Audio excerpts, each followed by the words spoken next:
Hello and welcome to November as a motoring journalist. We kick off at the Sotheby's auction in London.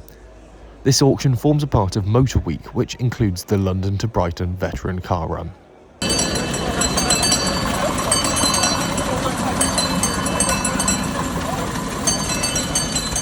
Outside St James's Palace, several of the run's entrants gathered for a concourse ahead of the journey from capital to coast.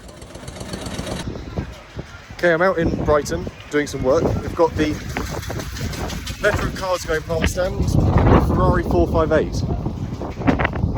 There's something weird going on. Here's a shot in the paddock in Brighton and some truly old cars puttering past in the breeze. Welcome to Brighton. What's the bike? What is the bike, please? The Dreadnought.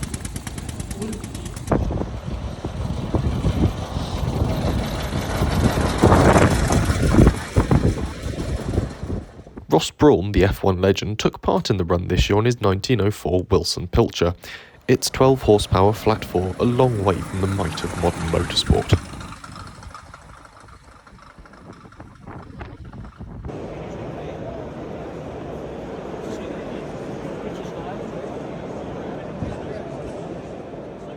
November also saw me head to the NEC for the Classic Motor Show, where I appeared on stage. Reportedly, I'm an expert. That's me on the end. Hello, you join me here in the workshop, and for once we aren't working on the MG. We've got the Jimny in for some repairs, and as you can see, it's missing most of this front corner because I've taken off its brake discs or rotors. Can you use those interchangeably? Answer in the comments. Brake discs off, we've got pads off, caliper is sort of zip tied to the coil spring, and the carrier is off as well. So we've got everything disassembled, ready to fit some new parts, because as you can see, these are rather rusty and rather thin. So I've got replacement parts here. Heavy box. Yep, you might be able to read that says Brembo. I went for the performance option, mostly because I sort of drive this thing probably quite hard. Anyway, got some new rotors, we've got that stripped down, we'll give it a clean and we'll put it all back together. Okay, it's Sunday evening, it's about just gone 8 o'clock I think. I'm back up the garage. We've already done the other side now, so some fresh front brakes on the Jimny, and again, when you look at the state the second rotor was in, with bits crumbling off the edges, little surprise they needed doing.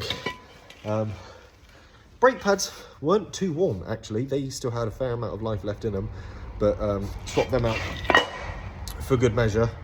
But yeah, otherwise, that didn't take too long at all. I think I got here about 6 o'clock, so 2 hours, perhaps even an hour and a half, because obviously all my tools were already laid out, and I'd practiced the job the day before. So yeah, good job done, and the Jimny is now a lot more ready for winter than it was. At least I won't probably plough into the back of someone. Okay, you join me here in one of the garages. We're in the MG, and it's sat for a couple of weeks. I need to move it to the workshop so I can find out why the indicator's not working, but first of all means I need to see if it will start. Get myself into the car. Right. Choke out.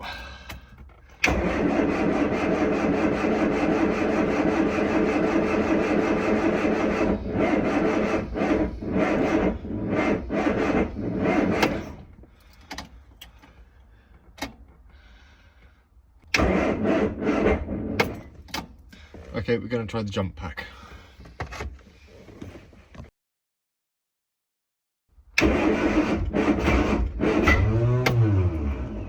Oh, that's better.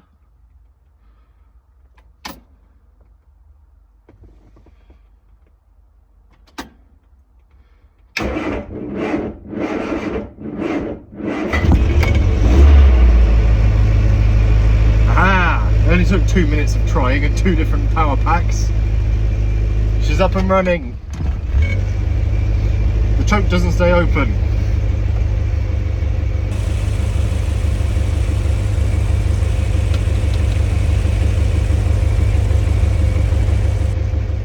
Okay, it's evening 2 of working on the MG in the garage, trying to fix the indicator on the driver's side, and we think we found the solution. We found a very dead connection in there. The entire wiring loom seems to have been thrown together by about 8 different people, none of whom were very talented when it comes to electrics. But we found the sort of connection that's broken and failed, so we're going to strip that out and connect it all together properly, because when we've tested it, putting those 3 wires together, the indicator comes on and blinks as it's supposed to. So hopefully, if we can get that connection sorted tonight, we'll be good. So I'm due to go to Bicester on the 1st of December, and today is the 26th of November. Tune in next month to see how that went down, and here's my desk in the office proving I do normal work sometimes.